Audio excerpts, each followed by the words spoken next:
Hello, everyone. Let's get this watch party of the episode of The Bad Batch started. This episode is the ninth one, and it just dropped right now, an hour ago. Let's see what Dave Filoni and gang have in store for us. Yeah, may the force be with them and with us. All right, Master Yoda says hello, and so does Darth Vader. All right. Oh, I guess you could have seen that too. But let's get this watch party, like I said, started. Thank you for joining me here on Open Darbar. Make sure you drop your name in the comments if you want to shout out. All right, the episode is underway with the montage of the masks of Star Wars, the famous droids, and in case you are watching for the first time, the Bad Batch are a quintuplet of clones, part of the Stormtrooper army.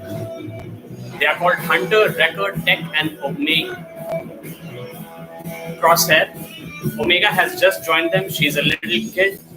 And as we jump right into a dogfight between space planes, the Bad Batch are being chased by Crosshair. Crosshair was part of their team until there was an inhibitor chip that was activated in his brain and he became their enemy. He's kind of pursuing them, but I'm pretty sure he will get redemption in the end. Redemption, by the way, was the name of one of the episodes of The Mandalorian, if I'm not mistaken.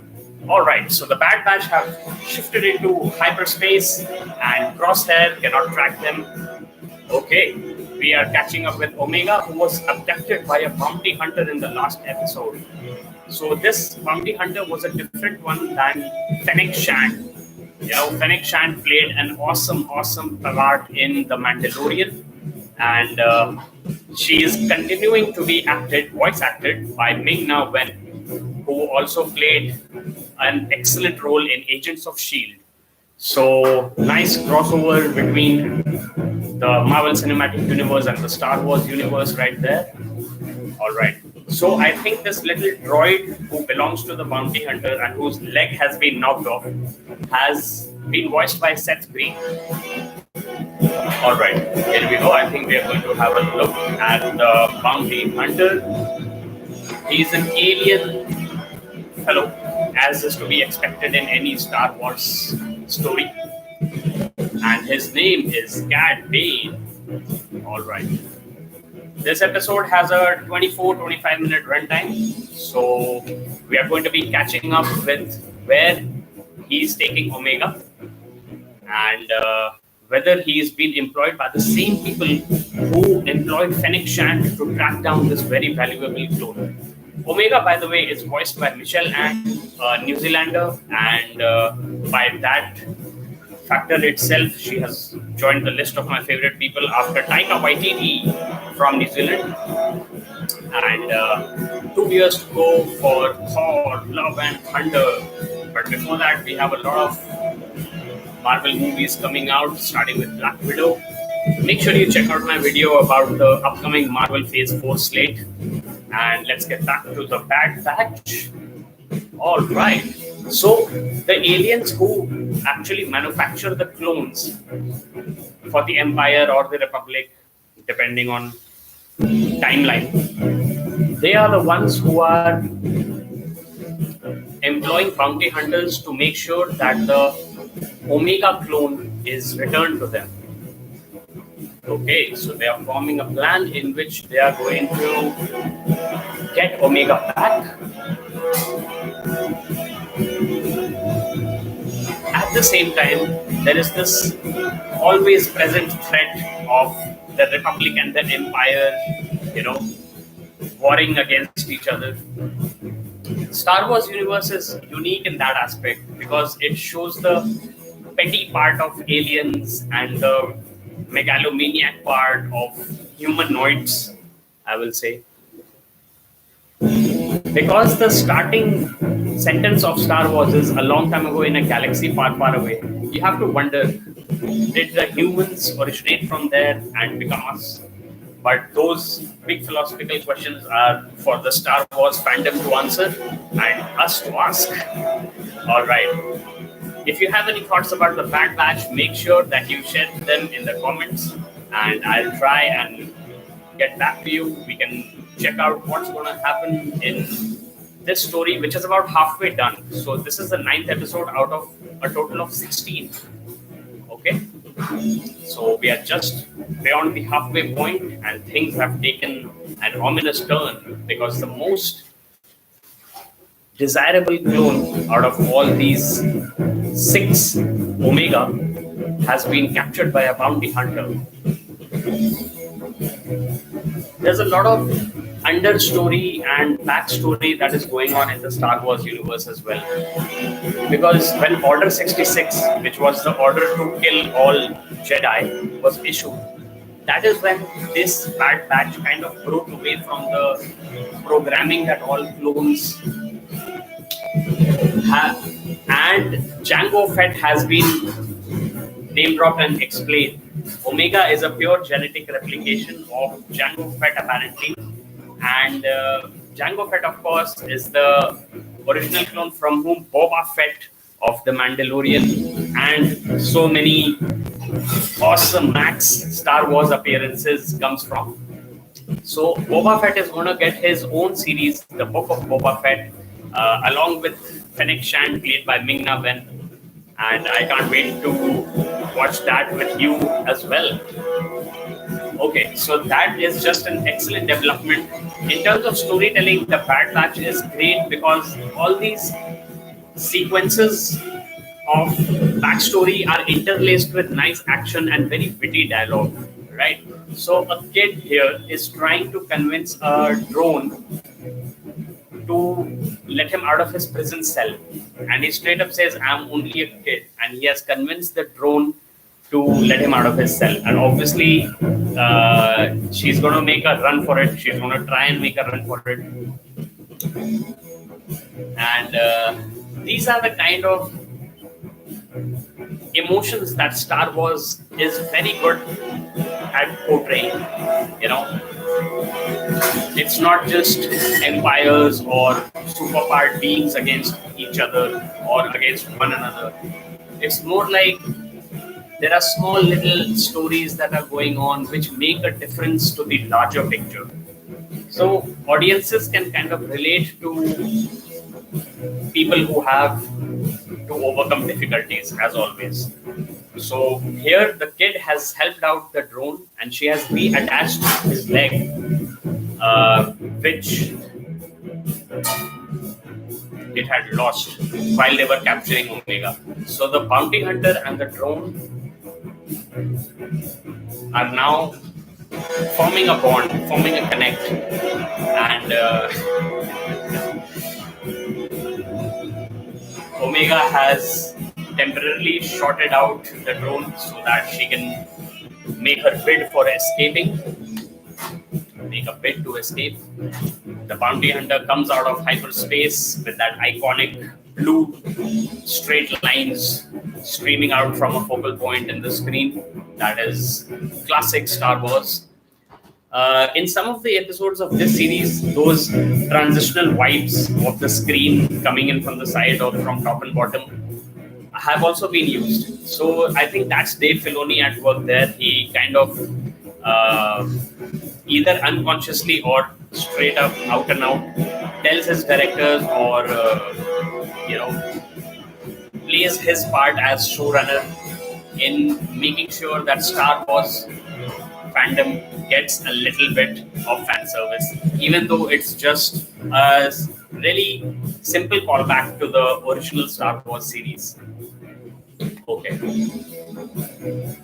The bounty hunter has reached his destination where he's going to hand over Omega to the aliens who manufacture them. But Omega has found her communication device. So let's see if she can get in touch with the Bad Batch. The bounty hunter reactivates his drone, which is called Todo. Okay. They are going to go after Omega, of course, and Omega is trying to reach the Bad Batch. I think they're going to get a signal through to their spaceship, but let's see what's going on their spaceship. That reminds me, the last time that we saw Hunter, we got a look through his point of view, through his visor in that iconic Stormtrooper helmet. So that was a good touch, something very different, which has rarely, if ever, come up in Star Wars canon, right? In which the camera is behind the helmet of the Stormtrooper. And as characters have commented on how do they see in these things, even Mando, when he had his mask on, it was kind of interesting to figure out how they would see things. And looking through the helmet of a Stormtrooper was definitely a nice break from tradition, something new. All right. Omega is trying to figure out a way to get away from the bounty hunter. And Tech, part of the Bad Batch, of course, an integral part of the Bad Batch, is guiding her.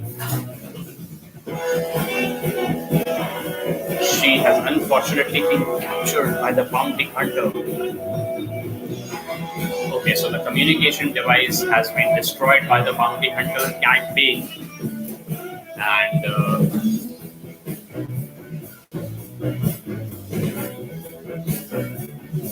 it seems like the bounty hunter is about to kill Omega.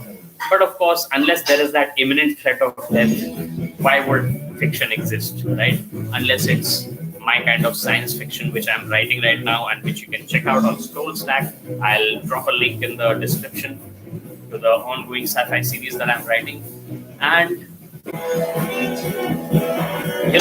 what's called a slow burn suits science fiction when it's not visual. So converting science fiction that is written is kind of tricky, and Fennec Shand has made her entrance. So Fennec Shand is also after Omega, and she is saying that she's just a bounty hunter and that she was contacted for trapping Omega first, trapping and bringing back Omega. She had gotten Omega on her side on one of the planets on which the Bad Batch had gone to make some supply runs. But Omega managed to get away and rejoin the Bad Batch in that episode. And Fennec Shand is now trying to work it out with Cat Bane in the way that bounty hunters do. Todo has tilted the odds in Cat Bane's favor, taken away Fennec Shand's leverage, but there is still some surprises to come. Because Cat then throws a bomb at her, which she expertly kicks at Todo and blasts him out of the clone facility, the factory, the dilapidated factory in which they are fighting. Todo has been sent to find Omega, and Fennec Shand is right on her heels. Alright. Omega trying to get away from the fighting. Her hands are still tied. Cat Bane and Fennec Shand trying to outwit each other. So this is where the space western part of Star Wars comes in, right? It's gunfights between two mercenaries or between good and evil, which is always that underlying factor, right? You know that good will win, no matter how subjective good is, and that evil will lose, because evil is not subjective, it's very objective. When you're trying to hurt people or when you're trying to do something which should be done, that's when you're evil. Omega stumbles upon pods that are probably incubation pods, green and with bodies inside them, alien bodies. So it seems like this clone facility was built to make clones like this one. Is there going to be an Independence Day sort of scene in which the alien suddenly pops up to the glass? If you guys haven't seen Independence Day, which was Will Smith and Jeff Goldblum in excellent roles, you should definitely check it out. Omega has started up a control panel. I love how these touch screens and everything is designed in such a way that every character knows how to utilize them. Almost every character, because Wrecker is not going to be playing around with technology. Let me tell you that. Omega has activated a beacon, and the Bad Batch are pinpointing the exact coordinates. Their ship points towards it and speeds off. So the pinpointing reminded me of how they created the first backgrounds in the original Star Wars and lots of other science fiction movies, which was to hang a black cloth over a very bright light and actually pinpoint holes through it. So we've come a long way since then in terms of computer generated imagery, CGI, and let's see if Fennec Shand manages to convince Omega that she is on her side. So I believe that Fennec Shand is, she says that Omega, I'm trying to help you. And the drone has found them, but gets roundhouse kicked by Fennec Shand. All right, Mr. Vader, having fun. Okay, so one of those alien containment pods has broken and oozed out all over Fennec Shand, and that allows Omega to get away a bit, leaving Fennec Shand covered in what I can only call preservation fluid or green slime, All right, Omega has sighted some flight pods. It's nice that the Bad Batch episodes are never above half an hour. In fact, in total, I think they would be like 20 to 23 minutes on average. And that reminds me, you should check out a movie called Number 23. It stars Jim Carrey in one of his very rare, actually serious roles. And I would say Eternal Sunshine of the Spotless Mind was way better than the Number 23. I think it had more substance. But the Number 23 is a nice breezy watch. If you're into suspense thrillers and mysteries, movies that, don't let you figure out too much of what's going on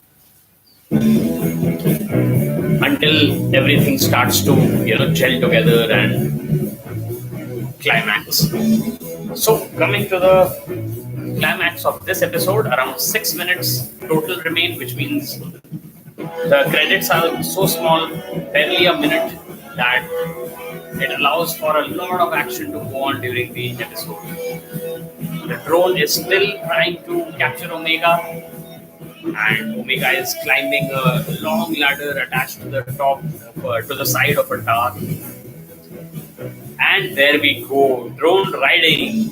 So, riding flying drones has long been a trope, and it has been used previously in Star Wars as well. Fennec Shand seems to have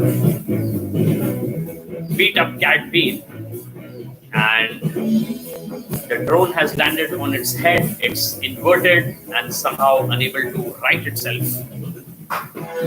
Alright, Omega is trying to gain access to one of the flight boards, which is as easy as pressing a button and the door sliding down. That's what I was saying, right? I love it how the technology is so widely prevalent that even kids, of course, this one is a genetically enhanced clone with superior thinking abilities, but even they are very easily able to navigate the technology. And there we go, Omega has taken off in a flight pod. Fennec Shand is getting beat up by Cad Bane now. So this seesaw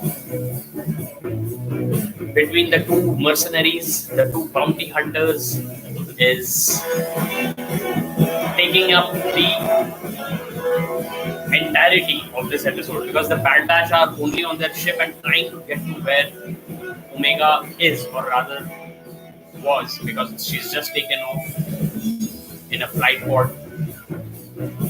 Fennec Shand knocks over Cad Bane into empty air, but he has boosters in his boots. Boot boosters or boosters. Alright. I have a feeling that the Bad Batch are going to make an appearance just as Omega's flight pod loses power and starts to plummet towards the ground. Through the clouds goes Omega, and I think this is where. Oh. Yep. This is going to be the dramatic reveal. Yep, there we go. Hatches opening. And Wrecker. Awesome. Max shout out to T. Bradley Baker for giving the voices of all the Bad Batch troopers. Hunter, Wrecker, Tech, Echo, Crosshair. It's so awesome to know that a single person is varying his voice and accent and pitch and personality to deliver such action-oriented and very quick dialogues. Alright, so finally the Bad Batch is back together, minus Crosshair of course, who is going to be hot on their tails, and they tell Omega that she is different, as is everyone, but being clones and being slightly different clones, I think they are very well positioned to relate to Omega's difference. Alright.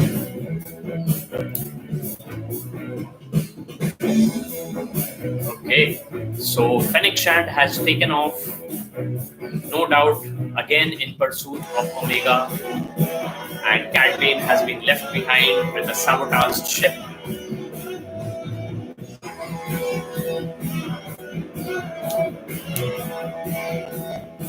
Fennec Shand, of course, is, I think, working for the same aliens, the